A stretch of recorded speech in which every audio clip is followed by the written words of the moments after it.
Vanilla. It's the default flavor. It's reliable, it's predictable, and it's perfectly pleasant. But let's be honest. Nobody has ever had their mind blown by vanilla.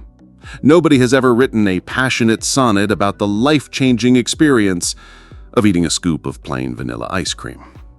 And for many people, the same can be said for their sex lives. The vanilla script, the one we see in mainstream movies and are taught through cultural osmosis, is fine. It works. But what happens when your curiosity starts to wander? What happens when your imagination starts to color outside the lines of what is considered normal?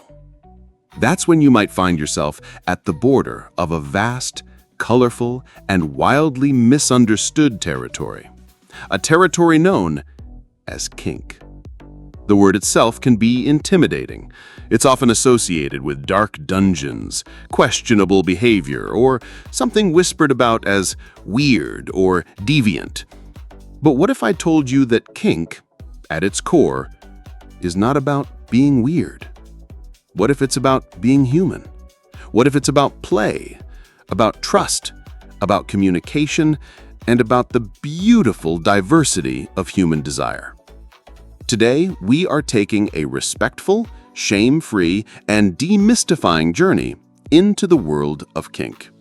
We'll define what it actually is, what it isn't, and introduce the fundamental principles that make it a safe and enriching way for consenting adults to explore their connection. Part 1. Defining the landscape: kink, fetish, and BDSM. So let's start with some simple definitions because words matter. Kink is the big umbrella term. Think of it as a broad category for any sexual interest or practice that falls outside the conventional vanilla script. It's about adding different flavors, textures, and ingredients to your intimate life. Under this big umbrella, you'll find a few key concepts. One is fetish.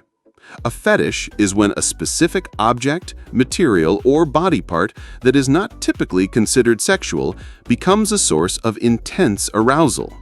This could be anything from leather or latex to feet or a particular type of clothing. It's a neurological cross-wiring where the brain forms a powerful association between that object and sexual pleasure. Another major area is BDSM. This is an acronym that often gets thrown around as a catch-all for anything kinky, but it refers to a specific set of dynamics. B&D stands for bondage and discipline. This involves the use of physical restraints like ropes or cuffs and the establishment of rules and consequences within a scene. D&S stands for dominance and submission. This is a psychological dynamic based on a consensual exchange of power. One person takes on the dominant role and the other takes on the submissive role. S&M stands for sadism and masochism. This involves the giving and receiving of physical sensation, often pain, for pleasure. This is where things like spanking or impact play come in. It's important to understand that these are not just random acts. They are structured psychological scenes or play between consenting adults. And despite the popular image of chaos, the BDSM and kink communities are often far more focused on safety and consent than the vanilla world. Which brings us to the most important question. What's the difference between a healthy kink and a harmful perversion? This is the line in the sand. It is the single most important distinction we can make, and it is incredibly simple. The line is drawn with one word: consent. A kink is a sexual interest shared between consenting adults where the primary goals are mutual pleasure, connection, and exploration. Everyone involved is a willing, enthusiastic participant. A perversion, or paraphilia in clinical terms, involves one of three things. It causes significant distress or harm to the person themselves.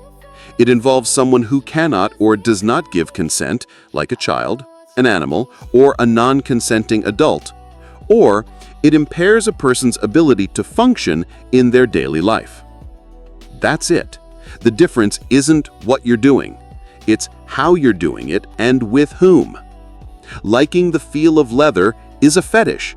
Forcing someone to wear leather against their will is a crime. Enjoying a spanking from your consenting partner is a kink. Hitting a stranger on the street is assault. The kink community has built its entire modern culture around this principle of consent. They've developed robust ethical frameworks to ensure that exploration remains safe, respectful, and fun for everyone. And that framework is something the vanilla world could learn a lot from. So what are these rules? How do people navigate these potentially intense experiences safely? They use a set of principles often summarized by acronyms. The most famous one is SSC, which stands for Safe, Sane, and Consensual. Safe means that all activities are performed with an understanding of the risks involved. People do their research. They know how to tie a rope without cutting off circulation. They use proper equipment. They understand physical and emotional safety. Sane means that everyone involved is of sound mind. They're not intoxicated to the point where they can't make clear decisions. They're entering the dynamic willingly and with a clear head. Consensual is the bedrock. Everyone has enthusiastically agreed to participate. Consent is not just a yes at the beginning. It's an ongoing conversation. More recently, this framework has been updated by many to RAC, which stands for Risk-Aware Consensual Kink. This acknowledges that not all kink activities are 100% safe. Some carry inherent managed risks. But the key is that everyone is aware of those risks and consents to them anyway. And how is this ongoing consent managed? During a scene where someone might be tied up or playing a submissive role where they can't just say stop? They use a safe word. A safe word is a pre-negotiated word or phrase that has no place in the scene's role play. You wouldn't use no or stop if part of the fantasy is rape play, for example, because those words are part of the scene. Instead, you might use a word like red, pineapple, or fluffy bunny. When the safe word is used, all activity stops instantly. No questions asked. The scene is over. The fantasy ends, and the real people emerge to check in on each other. This is a non-negotiable, sacred rule. It is the ultimate safety net that allows people to explore deep, intense, and dark fantasies with the absolute certainty that they are in control. So, why do people do this? What's the psychological payoff? It's about so much more than just a physical sensation. For many, it's about trust and intimacy. Giving someone consensual power over you, or taking that power responsibly, forges an incredibly deep bond.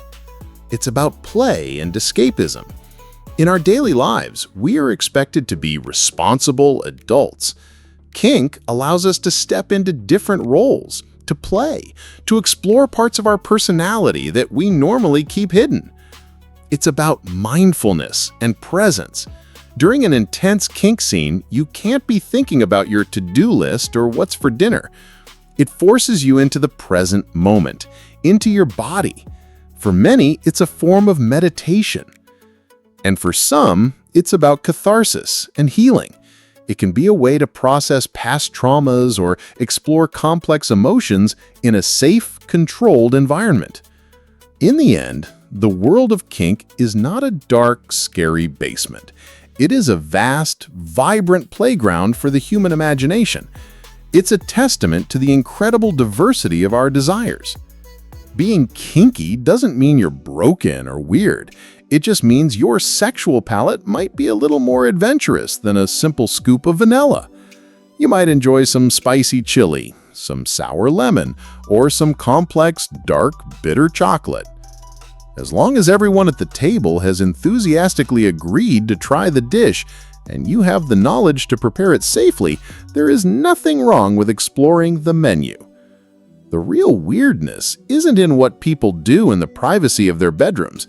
The real weirdness is in the judgment, the shame, and the fear we project on anything that falls outside our own narrow definition of normal. So, be curious, be respectful, and above all, be communicative. Because the greatest kink of all is a radical, unapologetic acceptance of who you are. What are your thoughts on this topic? Let's have a respectful and open-minded discussion in the comments. And if you're ready to continue expanding your horizons, make sure you're subscribed.